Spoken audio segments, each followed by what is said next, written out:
Welcome to Free Thoughts. I'm Trevor Burrus. And I'm Aaron Powell. Today we're recording in the coronavirus outbreak, so rather than being at the Cato headquarters where we usually record, Aaron is at his house and I am at my house sitting at my table. Aaron, where are you? In the closet somewhere? I am in my bedroom with the door closed, so hopefully that will minimize the sounds of the dog or if my children start arguing. But if you hear any of that, I apologize. We're doing our best with our impromptu setup. Well, maybe the kids will start arguing about politics, and It's then it will possible. be perfect for this episode. I can bring them on.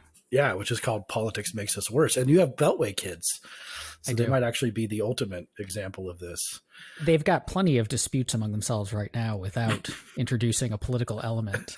And as of now, as we'll get to when I define politics, they have very little political control over their situation because they can't really dictate what the government does for them. So their disputes are just normal. Their disputes are normal, but they could be worse, as we'll discover today. So you do a talk to the interns, and you're working on a longer piece on this, and we've written about it in the past too, about how politics makes us worse. And I think a lot of people wouldn't be surprised by that, especially in the current day, and maybe even specifically about Corona, which is somehow getting politicized. Maybe we can talk about that. But so your thesis wouldn't be that surprising, right? The politics makes us worse because the other side simply refuses to give in. Yeah, I think a misinterpretation of my thesis would not be surprising, I suppose is the way to put it. That everyone does agree that our politics seems to be pretty bad, and we have lots of things that we complain about. So we can talk about, how there's no civility, or we're always angry with each other, or, the TV news is terrible, and so on. And that, politicians don't seem to agree with each other, and why can't they just, set their differences aside and work together for things? So we complain a lot about American politics, but I think that we misdiagnose the problems, and because of the way that we misdiagnose the problems, or at least the source of the problems, we don't get to the underlying claim that you and I make, which is about the impact of the politics on us. So I guess another way to put this is we tend to think that the problems of politics are problems of other people, right? It's that the other side is doing something wrong.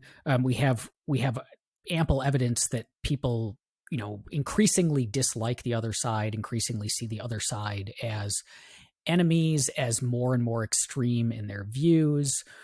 We get people like, I think there's a Hillary Clinton, back when she was last running for president, said, you cannot be civil with a political party that wants to destroy what you stand for, what you care about. So this theme of it's the other guy's fault, I think, is central to the way that we tend to think about politics in this country right now. But what the argument that you and I have been making for a long time is more that there's something about politics itself that is harmful to us and degrades us and makes us worse. And so the politics is making us part of the problem. We can't just point a finger. It's interesting too, because in many ways, this thesis is not radical for a classical liberal perspective, say James Madison. I think James Madison would understand that politics has a place to do the things that government needs to do, which he thought was much less than what most Western governments do now. And that if you allowed politics to get in too much to other things, it would have this sort of corrosive effect that was endogenous to the spread of politics itself. It was being caused by politics, not some other thing. Not people are hating each other and then they have politics. It's that they get involved in these political disputes and then they start hating each other as a product of those political disputes. But we've often hated each other in America, like Civil War. We've had really tense times at different times where people hated each other. Is this just a sinusoidal thing where we go up and down and maybe we'll have a kumbaya moment in like 10 years, or is this something worse? Well, I think it's important first to acknowledge that I'm not claiming that the source of all disagreement among Americans, the source of all dislike among Americans is politics. Like we dislike each other for all sorts of different reasons. We like each other for all sorts of different reasons. Especially you, Aaron. You dislike people for a lot of varied reasons. And there's never been a golden age. That said, I think that there is something different that's happening now, and it's the result of a number of things. One is, as when we get into what we mean by politics and how we interact in politics, as the state grows, and I don't just mean in terms of, how much money it takes in or how many weapons it builds, but in terms of how many decisions about our lives are being made by the state or being made by us through the state, um, we have, it exacerbates these problems. And the state has been growing. The government is more involved in our day-to-day lives than it used to be. Although even then, it's a complicated story because we can't point to, sometimes people make the mistake of saying, well, the federal government was, much less powerful and much less involved in people's lives in like the 1800s, but they neglect that for a lot of people, they were enslaved under systems that it allowed, and they had a lot of control. And so things have gotten a lot better for a lot of people. But in general, the number of day-to-day things in our lives, what food we can buy, what clothes we can wear, what light bulbs we can install, where we can send our kids to school, all of these kinds of things, politics is more involved in them than it used to be. And that effect seems to keep ratcheting up. So there's that part of it. There's also a connectedness part of it, that we're simply more aware of each other politically than we used to be. And again, this has a kind of good and bad element, or at least a complicated shift, in that there's sometimes is a mistaken view of the past that like, well, there wasn't much political disagreement in the 1950s. Everyone was kind of on the same page because we were all watching the CBS Evening News or whatever, and we all agreed, and the country got along, and we settled our differences. But that's not quite true. It was instead that a lot of voices were excluded from the conversation. The voices of minorities, the voices of women, the voices of various different ideological groups were excluded from the conversation, and so it felt like there was more uniformity than there really was because we weren't listening to people. Now we're in a world where we can listen to everyone. The internet brings us everyone's opinion all the time, and we increasingly see just how divergent our opinions are. And when that becomes coupled with the increasing scope of the state in terms of like my life choices are being defined or being controlled by all of these other people out there, we have more reason to care about those divergent opinions. And to the extent that those divergent opinions would take us in directions that we find really distasteful, we have more reason to dislike the people who hold them, because it's harder to just say, well, we can just leave each other alone, because we increasingly like aren't willing to leave each other alone. Yeah, and there's a virtue there of localism, which itself is not libertarian. It's connected to the proper scope and place of politics. And you're correct to point out that the federal government was small, allowing for slavery, of course, say before the Civil War. And the state governments had a lot more control in many of the things that the state governments did, the slavery being the top number one, but also in many states, the state governments were quite oppressive about various things. The Bill of Rights hadn't yet been incorporated to the states, so there were speech restrictions, gun restrictions, police activities that would violate the Constitution now. But still, you also had, say, the state of Massachusetts, which had also religious liberty issues at different times, but the state of Massachusetts was voting on its education program and not voting on Texas's education program, which would make a big difference in terms of how people in Massachusetts thought of people in Texas, if they ever did at the time or had ever met anyone from Texas. They were sort of not meaningfully in the same country in terms of education policy and these high level normative things that tend to matter to us. So it's a strange trade-off. We say, yes, the states were much more oppressive and there was high federalism, but maybe we hated each other less on some level because we weren't trying to collectively make decisions with 330 or probably 350 million people at the time. Sure. And so I think here it might be helpful to just nail down exactly what we mean by political decision making, because we tend, the term politics is fairly broad. We use it for all sorts of things that aren't quite what I'm talking about right now. So we talk about people playing politics or office politics, or which is intrigue and backstabbing and gossiping and all of that kind of stuff. And that's not really what I have in mind. What I have in mind is politics in the sense of attempting to influence. So when I participate in politics when I attempt to influence the state to do things on a policy side that I would prefer. And so another way of putting that is I enter into politics when I attempt to get the state to use the mechanisms of control that it has to make decisions about your life. So that would be, if, as you said, like Texas and Massachusetts voting on each other's education policy. Like if I attempt to convince the state to pass a certain set of curriculum that's going to be taught to your children, I'm asking the state to institute policies and my preferences that override your particular preferences. And so that's politics, is when we seek to influence those tools. And so this would take the form of voting, would be an obvious one. Like you vote for the candidate who's going to do the things you want the government to do as opposed to the things you don't. But it also could be campaigning.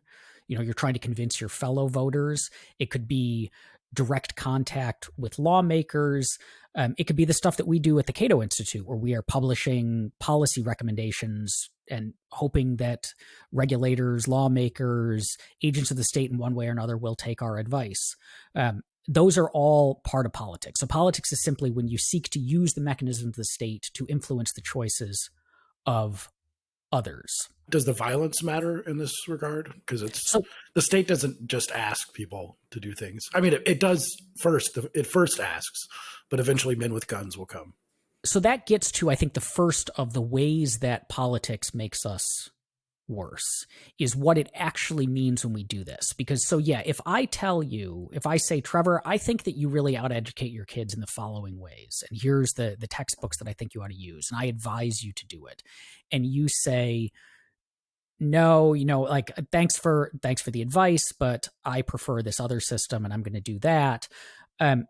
That seems like a perfectly reasonable way to interact with each other.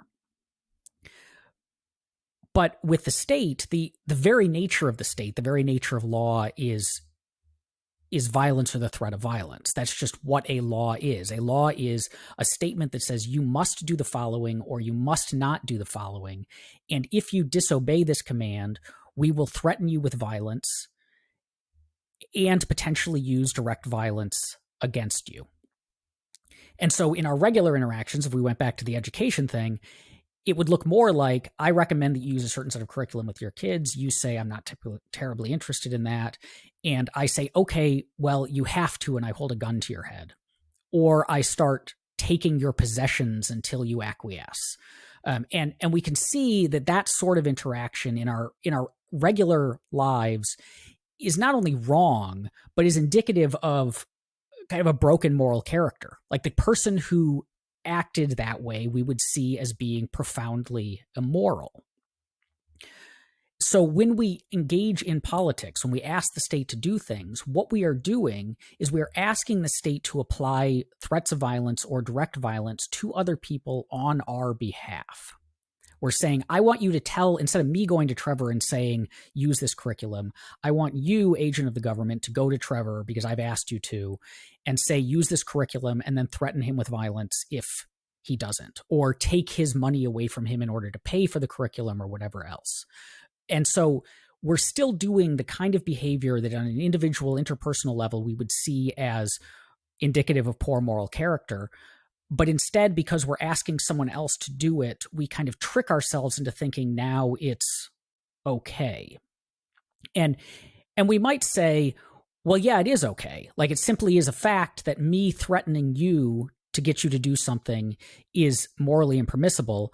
But when the state does it, because we maybe have all agreed to the state or we have other reasons justifying its powers, it's no longer not okay. It's acceptable now because we've gone through a political process. We've taken a vote that, one side lost, the other side won. And it's now, we've kind of washed it morally clean.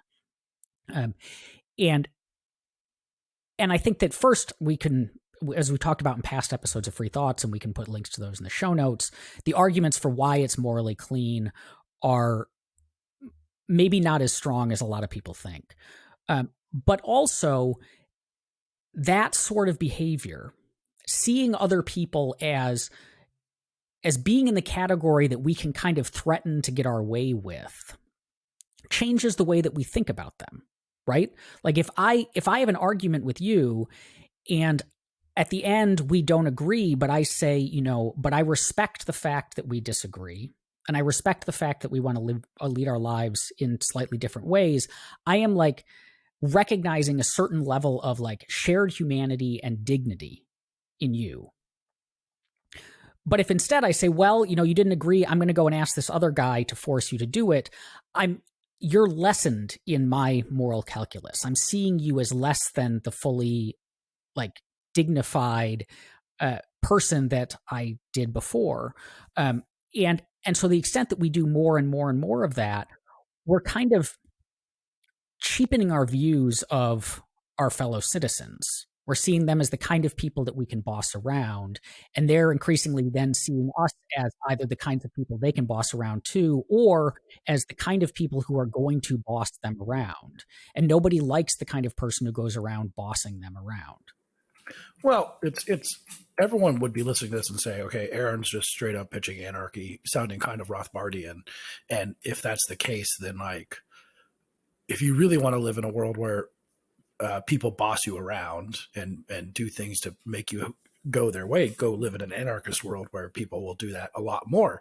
Isn't the virtue of politics that it's actually that the loser, you have a method of choosing an election or choosing a policy, and the loser essentially agrees to abide by the result of that process, which is what decreases violence overall. And so it's not that I lost an election and therefore I'm going to get my army together and come invade. It says, all right, that was a fair process and a fair election, and my side lost, and better luck next time, but we're still living in this society together.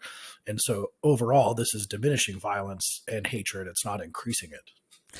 I think that can be a powerful argument for the necessity of politics, but it's not an argument for an unlimited scope of politics. So it may well be that there are issues that need to be settled in a way that requires the loser to comply, and where it's important enough that they do that we can use violence to get them to. And in those situations, politics is valuable, and it may be the best way to get everyone on the same page, or at least to get the losers to willingly comply or feel better about complying with the commands of the winners. The problem is that as we use politics, there's a tendency to get addicted to it.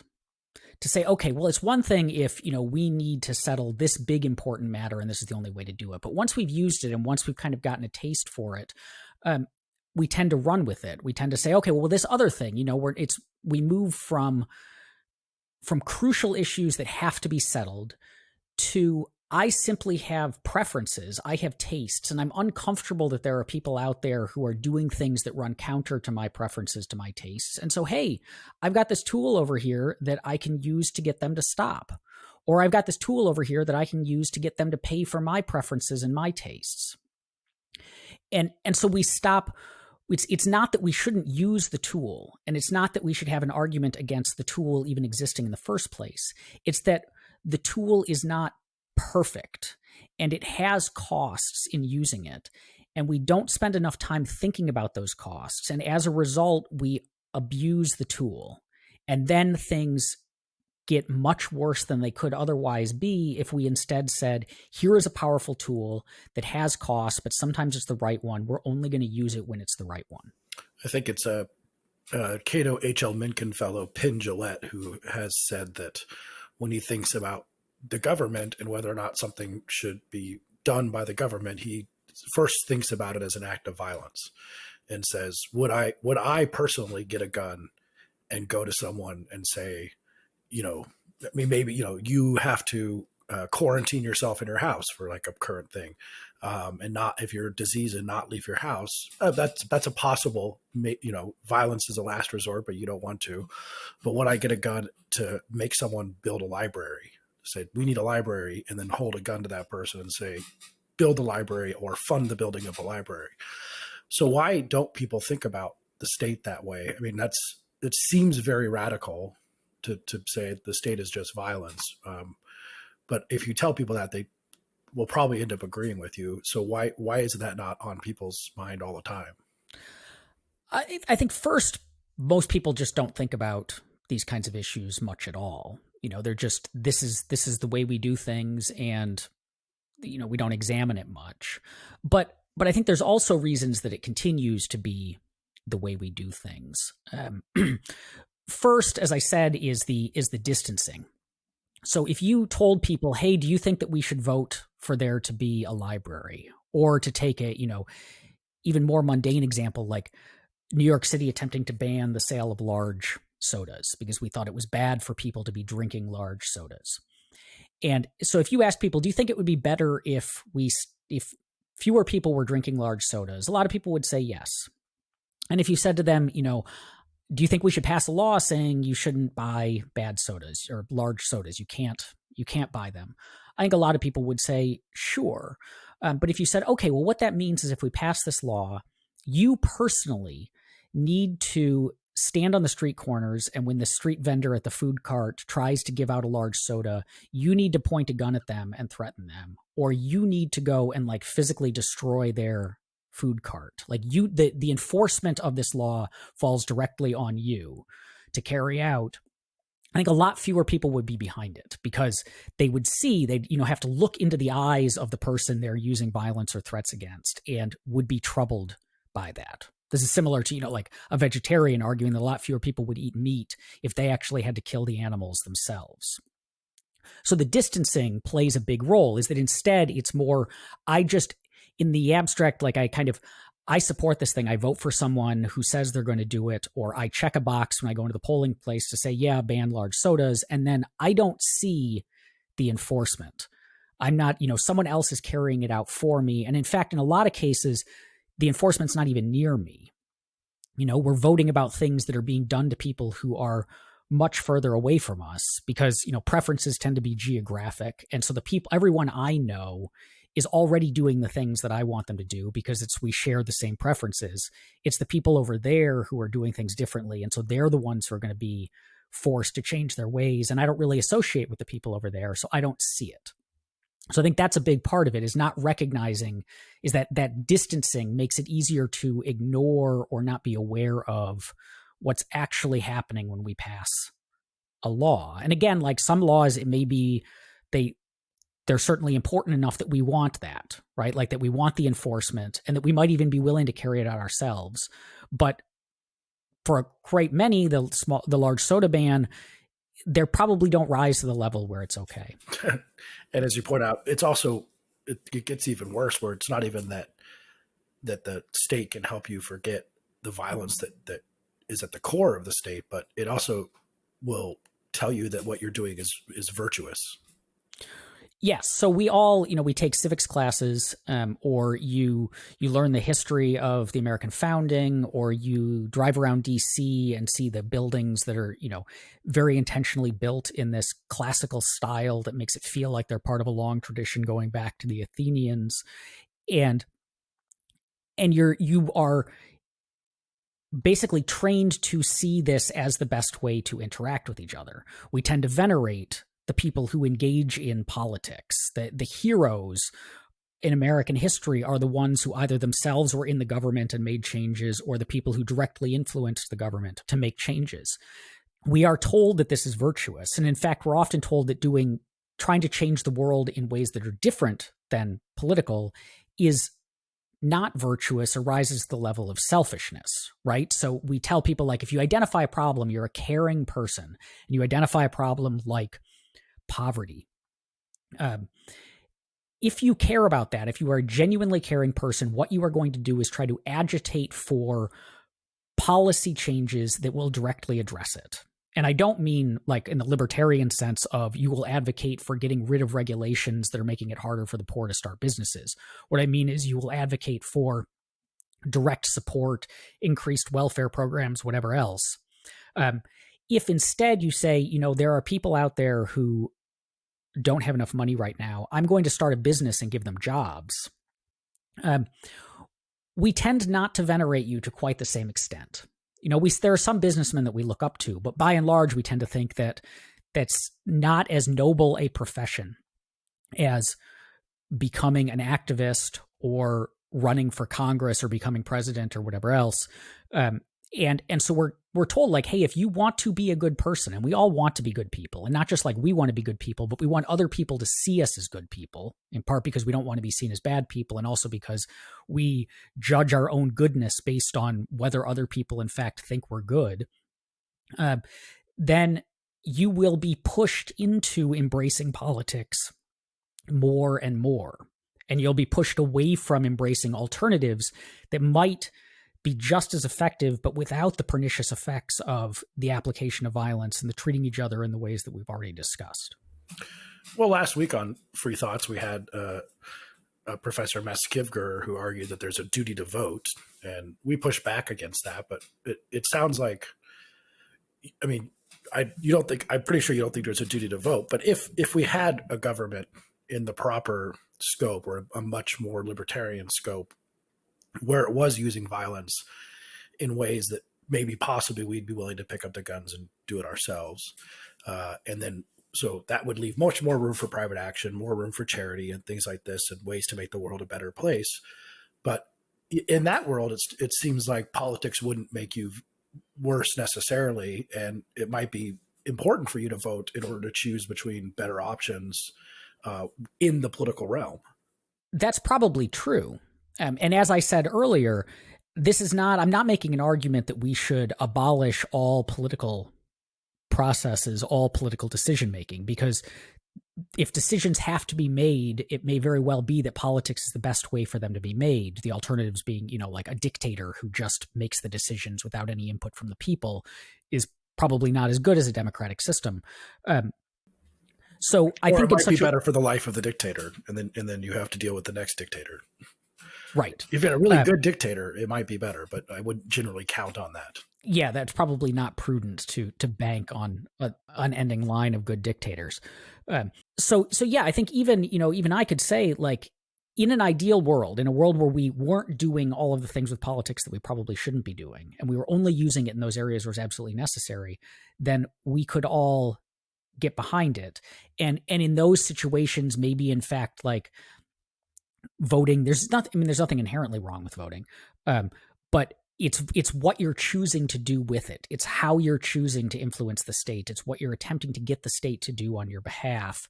And so in the world that you just outlined, where we were only voting on things that were in this category of, like, these are where this tool actually is probably the best tool we have, then yes, go ahead and do it. And yes, it may actually be like the moral thing to do, potentially rising to a duty to participate in it.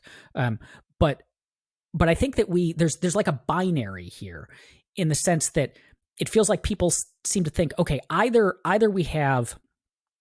we zero out politics, so we have like anarchism or the absolute minimal state or whatever, and the libertarians are kind of the libertopia, this unrealistic view that we can just live together without any disagreements or whatever. It's either that, or it's the status quo, that this is, that what you're saying is we should always only abolish.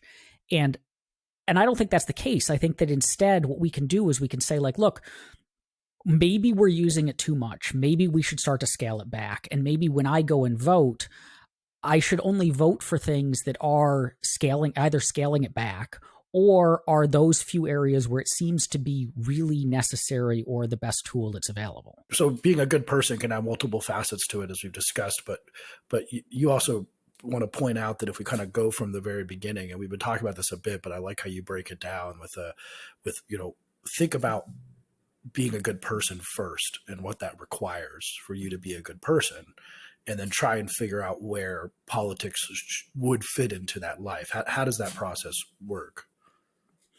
Yeah, so I think if ultimately the argument is that politics makes us worse as people, or interferes with us being as good as we could be, then yes, we should start with what we mean by a good person, because it'll clarify the impact of politics on that. And so in that regard, I think a good person is a person who has internally certain traits. And these are the traits that we tend to admire in other people, that when we look up to someone, these are the traits that we see them possessing. And so I break these down into three. I say that they're virtue, wisdom, and knowledge. So virtue is right moral motivations. So you're a courageous person, you're a generous person, you're a kind person, like those sorts of traits. You're motivated to behave in admirable ways. Next, you need knowledge. You, in order to be a good person, because being a good person is something that you do in the world, as opposed to just like something that exists only in your own mind. You need to have a sufficient level of knowledge about the world such that you can act well, so that you're not going to go wrong in the sense of, I think that generosity is called for in this situation, but in fact, I didn't know enough about the situation, and generosity was potentially the wrong thing to do in it. And then the third thing that you need is wisdom.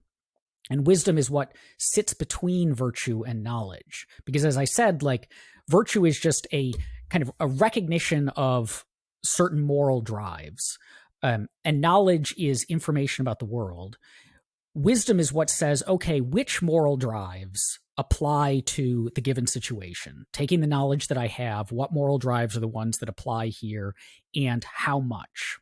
So sometimes say like anger is the right response to a situation, but that doesn't mean that like infinite anger is the right response, that like blowing up is the right response. But sometimes a situation might exist where like if you're not getting at least a certain level of angry, you're doing the wrong thing.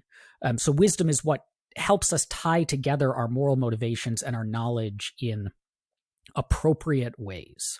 So those are the internal traits, I think, that so someone who we see as virtuous and knowledgeable and wise is the kind of person that we tend to admire.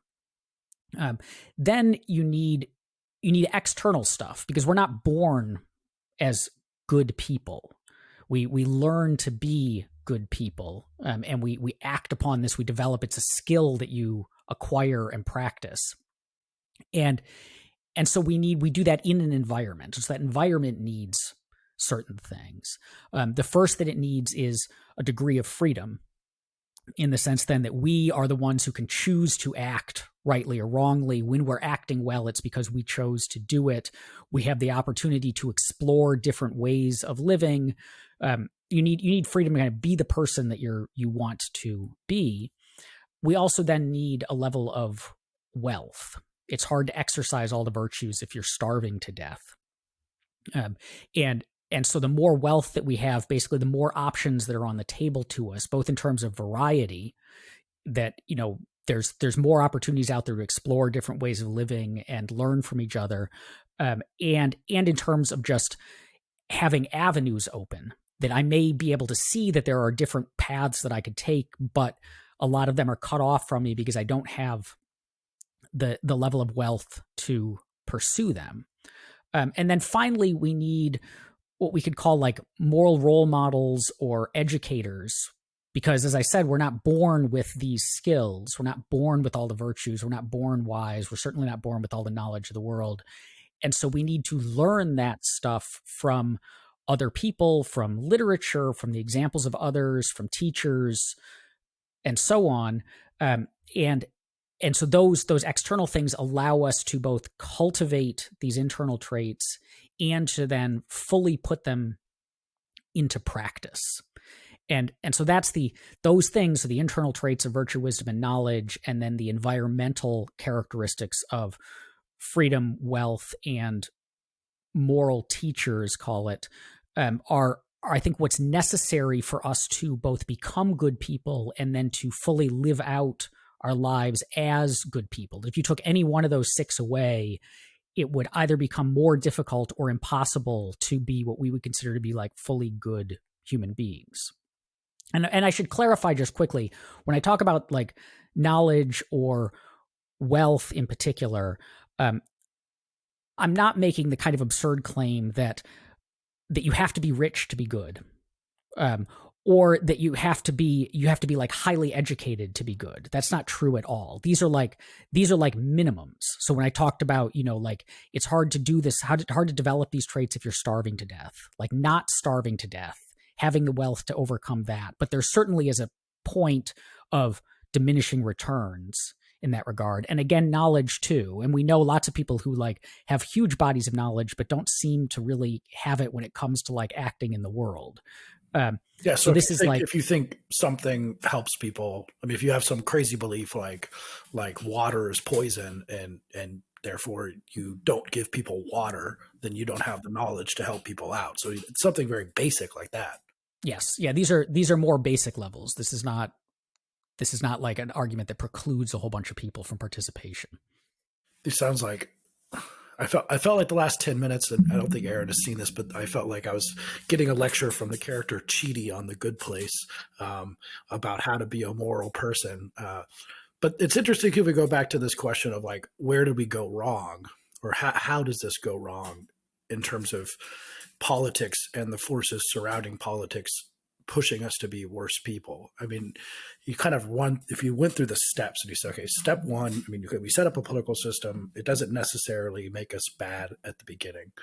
And then people can increasingly ask that political system. So step two, people increasingly ask that political system to solve problems with violence that they are unwilling to solve or frustrated with, and unwilling to solve via just asking people to change their preferences. So education and things like this. Step three, those choices get more taken over by the government, more violence is used, and it's so pervasive that it's almost ignored by people. And their participation, it doesn't seem as necessary. And you get to like step four, which is that increasingly as you see the other person winning, say, a local school board election or winning a presidency, and you feel like they're going to use violence to take away the things that matter to you most, or take away your health care, destroy your way of life, I think is something like that was what Hillary Clinton said, then you start believing, have biases, and hanging out only with people who agree with you because you think they're going to take everything away. And you start believing these things about those people because the system has put you in to this sort of combative position over these things that matter most to you. So you get your own news feed because you can't even stand to listen to them, and you start only hanging out with people of like-minded. And then every election is now an apocalypse, which is where we are today. Every election is the end of the world and our way of life as we know it if you don't vote for the right political party. And none of that seems good for our souls. Yeah, I mean, so I think you can go through. So the story that you told about the steps of politics, I think you can take a similar like approach to looking at the 6 characteristics that I gave and seeing how does politics and a politicized environment impact each of them. Because again, if to the extent that politics undercuts our ability to access or develop any of those 6, it makes it harder for us to be good people leading good lives, assuming you accept my breakdown of what that means.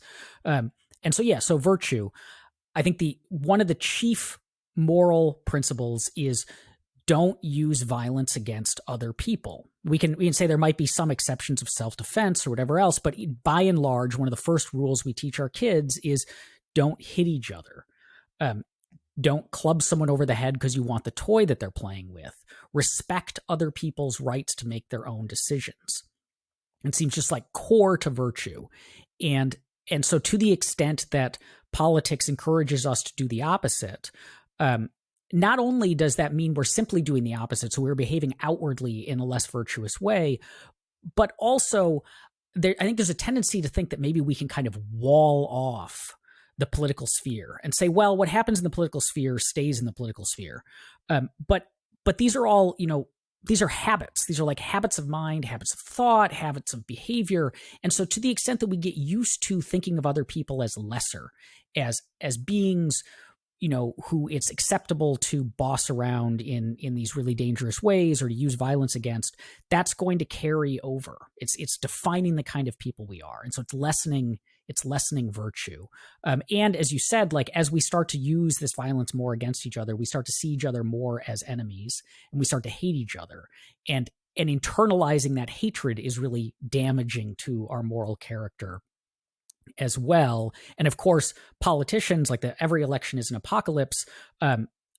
Politicians, political parties have huge incentives to convince us that the other guys are even more dangerous and worthy of hate than they actually are, because that's how you get out the vote. That's how you get people to donate to your campaign. You don't raise a ton of money or turn out huge waves of voters by saying there's not much difference between me and the other guy, or this decision is not going to be very consequential. And so we're instilling those sorts of thoughts and those sorts of traits. Wisdom, yes, like we increasingly cut ourselves off from alternative sources of information. We tend to get overreact to things, so we're not applying the appropriate level of response because we've been told like this matters hugely, or I have every right to do this, or the person that is on the receiving end of it is not worth my moral consideration. Knowledge, we put ourselves in filter bubbles.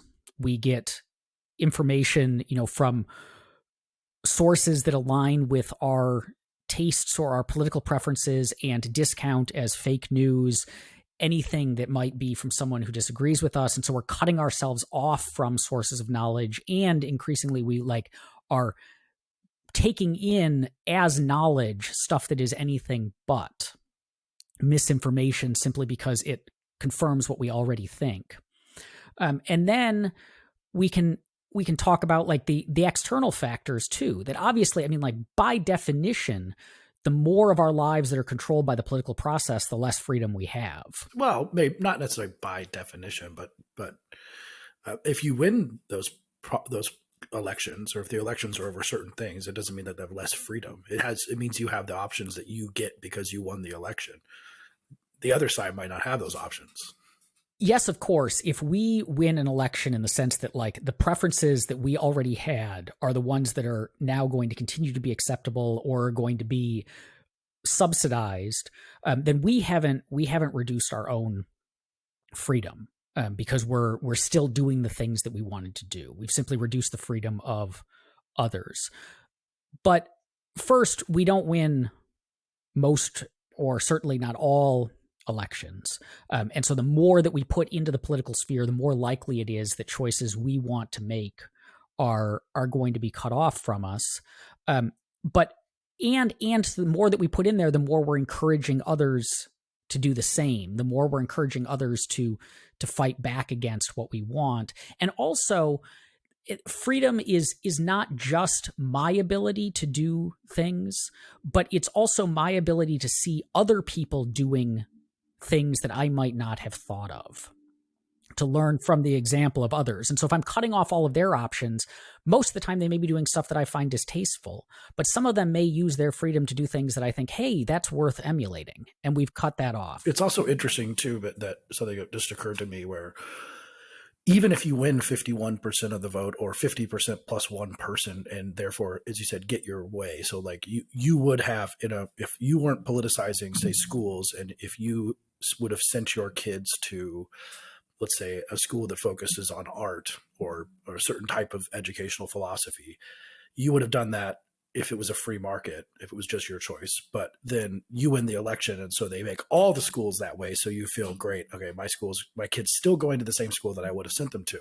But the interesting thing about building election winning coalitions is actually a lot of people have to flatten their preferences down to like agreed upon lowest common denominator, where they all say, all of us agree generally with this idea of schooling, so we're going to vote for this whole group. So that you create this amalgamation that doesn't actually represent almost anyone in the group's position, except for the fact that they're not the other guy's position. So you just get broad things like school choice versus not school choice, when there's a bunch of things that could be happen, or this pedagogical idea versus this pedagogical idea, when there's actually a bunch of nuances that the market would let us have, but they're making us just choose between two things. I make that analogy with haircuts. Like if there was a national haircut referendum, and there was the short hair people, and then the long hair people, and then like in the middle it would be like you'd have people who would choose the middle haircut. It'd be like, well, that's the middle voter right there. And people who would be just on the side of short would be like, well, I'm going to vote for the middle haircut, even though what I really want is short hair. And the people on the long in the middle would say, I kind of want the long haircut, but the closest thing for me is the middle haircut. So everyone kind of gets the middle haircut. Which of course is sort of the median voter theorem to some extent, but also someone needs to stand up and be like, hey, why are we voting about this? This is insane. Everyone can have their own haircut. Yeah, I mean, and the haircut is kind of a you know, not super inspiring example because it's not the kind of freedoms that we typically think of, going to the mat for, but that's exactly what happens. And the more that we do that, and the more that we politicize our environment, and the more that we're encouraged to see politics as the way to make decisions about the scope of our lives and the lives of others, the less we'll even notice as those freedoms go away. The less we'll notice that, hey, we could have done things differently because we won't see ways that they're being done differently. Yeah. Yeah. And so then that's freedom. Wealth, I mean, you could just listen to the back catalog of Free Thoughts to see the various ways that putting more and more of the economy under political control tends to reduce the amount of wealth in it, including and especially for, people who are at the bottom. That if you care about people having more wealth, you won't want to politicize the economy. And then finally, moral role models. There's a handful of ways that politics undercuts moral role models. So the first goes back to the freedom that you have fewer people, you have fewer options of like people who are out there doing things that you might want to emulate if people aren't free to do a lot of different kinds of things. You also cut yourself off from potentially valuable role models because they're in the other tribe. They're in the groups that you find anathema. And so you could learn from them and you could improve your own life by learning from them, but they're Republicans and you're a Democrat, or they're Democrats and you're a Republican, or they're from, another country, because nationalism gets bound up a lot in all of this. And you say like, I can't, I can't listen to what they have to say, or I hate them without really examining their ideas. And so you've decreased the pool of acceptable role models to you and to your children. And then finally, a moral role model is someone whose example we should aspire to emulate, or whose knowledge we should learn from, someone who we would turn to for advice. And so to the extent that politics undermines all the other things we talked about, it undermines freedom and undermines wealth, but it also makes people less virtuous, less wise, less knowledgeable. That means that the overall quality of the role models will decline. If there are fewer good people, then there are fewer good people for us to learn from. And if there's fewer good people for us to learn from, it makes it harder for us to then become good people. And then you just get, it just continues. It's a cycle. And the quality of the role models declines. And so that one pulls in all of these other problems. And even then, the problem there is that then that can undercut even the future generations, because even if they can strip back on the politics, they're still working with lower quality role models than they might otherwise have. So how does a aspiring good person, or a good person, I guess all of us are hopefully aspiring at minimum to be good people, deal with this political world that we are in? We're in a pretty highly politicized world, and even coronavirus gets politicized. I don't know how that happened, but how do you try and be a good person in this world?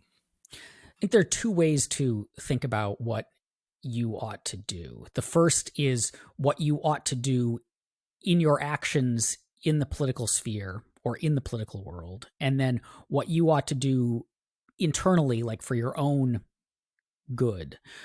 So to start with the latter, be more aware of the effect that a politicized environment has on you. Be aware of what politics is when you're undertaking it. Be aware of how you are, even through middlemen, engaging with your fellow citizens when you use politics against them. Be aware of the tribalism that it creates, all of these problems of cognitive biases and choices of information, and attitudes towards other people. Like, just be aware that that's not natural to your environment. That's being created, at least in part and in large part, by the political actions of others and your own political actions. And so take steps to minimize that impact on yourself. Say, really, do I need to be this angry? Like, am I justified in being this angry? Am I actually justified in despising these other people? Or is that just a trick of the politicized environment? And so take those kind of careful steps to minimize the impact of politics on your own moral character. Then from the outward facing, like, what do you do in a politicized environment? I would say, like, it's not an argument for just necessarily dropping out and saying, I'm not going to participate in any of this. First, because as we said, there may well be instances, there probably are instances where politics is the most useful tool. And if it is, you want to make sure it's being used correctly. And so participation to ensure that is valuable. But also, you can participate in such a way to minimize the political sphere itself. You can say, look, I'm not going to vote to apply coercive force against other people to enforce my preferences. Even if I really think my preferences are awesome, I'm not going to do it. But if I see opportunities to vote or agitate for change, engage in activism, write op-eds, whatever else, that will move things in a less political direction, will move politics back to being only used in those instances where it is the best available tool to us, then I will take those, even if it means directly engaging in politics.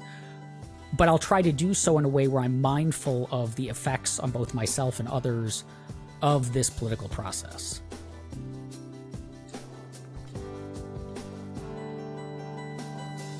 Thank you for listening. If you enjoy Free Thoughts, make sure to rate and review us in Apple Podcasts or in your favorite podcast app. Free Thoughts is produced by Landry Ayers. If you'd like to learn more about libertarianism, visit us on the web at www.libertarianism.org.